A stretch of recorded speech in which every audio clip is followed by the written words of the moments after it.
হোক কথা হোক, গীবত সবলখড়ির ক্ষতিকর প্রভাবগুলো যদি জানতেন, কেন গীবত করা কেন হারাম করেছেন, সবলখড়ি করা কেন হারাম করেছেন। সবলখড়ির কারণে সমাজে ফেতনা সৃষ্টি হয়, ঝগড়া ফাসাদ সৃষ্টি হয় একমাত্র সবলখড়ির কারণে। সবলখড়ি মানে কি, এ হুঞ্চত নে এতে তোর নামে এনে কইছে, মানে অত গীবত করছে। গীবত করা মানে কারো যে যার নামে গীবত করা হয়েছে তার জন্য একটা তীর নিক্ষেপ করা হয়েছে, ওই তীরটা কিছু দূর গিয়ে পড়ে গিয়েছে। আর সবলখড়ি মানে তীরটা হাতে নিয়ে যার নামে গীবত তার কলেজে ঢুকিয়ে দেওয়া হয়েছে, এটা হচ্ছে সবলখড়ি। সংক্ষেপে বুঝাইলাম আমি। গীবত করা মানে অন্যের যার নামে গীবত করা হয়েছে তার কলবে একটা তীর নিক্ষেপ করা, তীরটা পুরোপুরি তার কাছেও চাই পৌঁছাবে না। যে সবলখড়ি করে সে তীরটা হাতে নিয়ে তার কলেজে ঢুকিয়ে দেয়। গীবত করলে সবলখড়ি ফ্রি, গীবত করলে সবলখড়ি ফ্রি। এই জন্য গীবত করা হারাম, গীবত করা কবিরা গুনাহ। গীবত করাকে আল্লাহ মৃত ভাইয়ের মাংস খাওয়ার সাথে তুলনা করেছেন। গীবত করা মানে নিজের কষ্ট অর্জিত ভাঙ্গাচুরা আমলগুলা অন্যকে দিয়ে দেওয়া, যার গীবত করে তাকে দিয়ে দেওয়া। কারণ গীবত করা বান্দার হক, যার হক তার কাছে মাফ না চাইলে আল্লাহ মা করবে না। হ্যাঁ, কবরে তো নেকি চলে না, ওখানে কবরে তো টাকা চলে না, হাসরের দিন টাকা চলবে না, ওখানে চলবে নেকি। এখন আমি যার গীবত করেছি তার হক নষ্ট করেছি, তার হকের বিনিময়ে আমাকে নেকি দিয়ে দিতে হবে। আমল তো করতে পারছিস না, দুর্বল মানুষ ভাঙ্গাচুরা যা আমল করেছি তাও গীবত করার কারণে দিয়ে চলে যাইতেছে মানুষের। আফসোসের বিষয় আমরা গীবত করি যাকে অপছন্দ করি তার গীবত করি।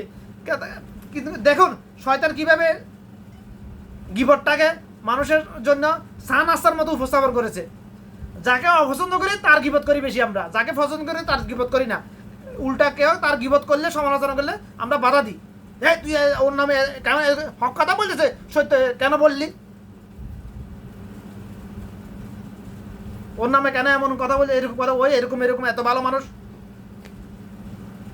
একজন মানুষ সবার কাছে ভালো হয় না, একজন মানুষ সবার কাছে খারাপ হয় না। যাকে আমরা অপছন্দ করি তার গীবত করে তাকে জান্নাতের দিকে ঠেলে দিয়ে আমি নিজে জাহান্নামের দিকে যাইতেছি। কারণ প্রত্যেক অ্যাকশনের রিয়াকশন আছে। আমি যদি একটা জিনিসকে ধাক্কা দিই, ওটা রিয়াকশন দিয়ে দেখাবে আমাকে, ওটা রিফ্লেকশন আমার দিয়ে একটু আসবে। তো যে গুনাহ যত বড় তার রিফ্লেকশনও তত বেশি বড়। মানুষের হকের মধ্যে গীবত হচ্ছে সবচেয়ে বেশি ভয়াবহ। কারণ একজন মানুষ জানে না, বর্তমান যুগের মুসলমান গীবতকে হারামে মনে করে না, এটা গুনাহ, যে এটা যে অন্যের হক, এটা হক এটাই মনে করে না। তো মাপ চাওয়ার তো প্রশ্ন আসে না। আর তাছাড়া একজন মানুষ জীবনে কত মানুষের গীবত করে কখন কাজ এটা জানে না, হিসাব করতে পারবে না। এই জন্য মাপ চাওয়া তো কষ্টকর। কার গীবত করেছে, যার গীবত আমি যদি জানি কার গীবত করেছে, তাহলে আমি তার কাছে মাপ চাওয়ার একটা অপশন থাকে। আমি তো মানুষ তো জানে না কখন কার জীবনে কত মানুষ গীবত করেছে, কতবার গীবত করেছে, জানে না। জানা তো দূর কথা, এটাকে হারামে মনে করতেছে না, গুনাহ মনে করতেছে না। তো মাপ চাওয়ার তো অপশনও নাই, এখানে সুযোগে নাই আর। এই জন্য বর্তমান যুগের না বেশিরভাগ মানুষ জাহান্নামে যাবে শুধুমাত্র গীবত করার কারণে।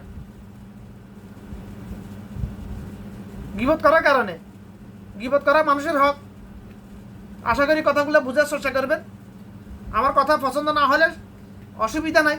আল্লাহর কালাম জানান, জেনে বুঝে আমল করুন না, পড়ুন না। আল্লাহর কালাম জানুন, বুঝান, আলেম হবা।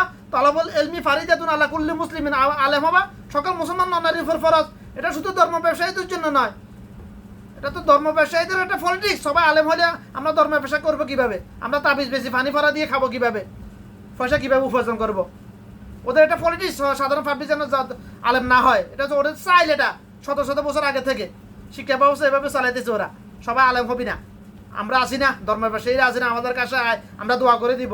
50 টাকা 100 টাকা দিলে তোর বাপের জন্য, মার জন্য আমরা দোয়া করে দেবো, তোর পরীক্ষা পাস করার জন্য দোয়া করে দেবো, মিষ্টি খাবাই দে। ধর্ম ব্যবসায়ী আসি না আমরা। আল্লাহ আমাদেরকে ধর্ম লিজ দিয়েছে না, ধর্ম ব্যবসা লিজ দিয়েছে তো আমাদেরকে। আমরা আসি, তোদের দরকার নাই, তোরা সবাই আলেম হলে কেন হবে। ওদের পলিটিক্স হচ্ছে এটাই। কারণ বেশিরভাগের ধর্ম ব্যবসায়ী বাংলাদেশে, যারা ওয়াজ মাহফিলে ওয়াজের মাঠে ওয়াজ মাহফিল করে, ঘরের কোনায় বসে ওয়াজ করুক, কিংবা মাঠে মঞ্চে বসে ওয়াজ করুক, এগুলো সবগুলো ধর্ম ব্যবসায়ী, এগুলো সবই ধর্ম ব্যবসা। ওয়াজ করে, মঞ্চ তৈরি করে ওয়াজ করে যদি দিন ফজর কায়েম হয়ে যেত, তাহলে রাসূলুল্লাহ সাল্লাল্লাহু আলাইহি ওয়াসাল্লামের চাইতে বড় কোনো আলেম পৃথিবীতে আছে? হ্যাঁ, তাহলে রাসূল সাল্লাল্লাহু আলাইহি ওয়াসাল্লাম কেন এতগুলো যুদ্ধ করেছেন? যুদ্ধ করার তো প্রয়োজন ছিল না।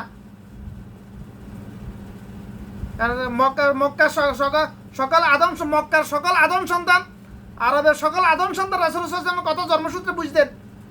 আর রাসূল সাল্লাল্লাহু আলাইহি ওয়াসাল্লামের কথা বোঝার জন্য, অর্থাৎ আল্লাহর কালাম জানা বোঝার জন্য তাদের মাদ্রাসা পড়া জরুরি না, তারা জন্মসূত্রে বুঝে এগুলা আল্লাহর কালাম। কেউ মানতেছে না, ওটা হচ্ছে অন্য হিসাব। তো আমরা জানতেছি না, বুঝতেছি না, এই জন্য মানতে পারতেছি না। এই জন্য রাসূল সাল্লাল্লাহু আলাইহি ওয়াসাল্লাম দিন এলেম গ্রহণ করা প্রত্যেক মুসলমান নারীর উপর ফরজ। দিন এলেম কি? আল্লাহর কালাম জানা বুঝা মানা, এটা হচ্ছে দিন এলেম। দিন এলেমের প্রথম ধাপ আল্লাহর কালাম জানা বুঝা। আপনি নিজেকে, আচ্ছা আপনি যদি না জানেন, অসুবিধা, বাংলা অনুবাদ, তাফসির বা তাফসিরে কোরআন, শব্দার্থ কোরআন, শত শত কোরআন মাজিদ আছে বাংলাদেশে, অসংখ্য ফ্রেশ এগুলা তৈরি করতেছে ভালো ভালো আলেমরা, হক্কানে আলেমগুলা। তা যদি সন্দেহ থাকে এটা এই অনুবাদটা সঠিক না, 3টা কোরআন মাজিদ কিনুন আপনি, 3টা শব্দার্থ বাংলা অনুবাদ সহ, তাফসির অনুবাদ, বাংলা অনুবাদ সহ কোরআন মাজিদ 3টা কিনতে সর্বোচ্চ 3,500 টাকা খরচ হবে। দুনিয়াবে শিক্ষিত হওয়ার জন্য তো কত লক্ষ টাকা খরচ করলেন। আল্লাহর কালাম জানা বোঝার জন্য টাকা 3,000 5,000 টাকা খরচ করতে পারবেন না? তাহলে আপনার সাথে অদম আর কে হইতে পারে? বলে তুমি কি কিনেছো? আমি কিনেছি। তা ওখানে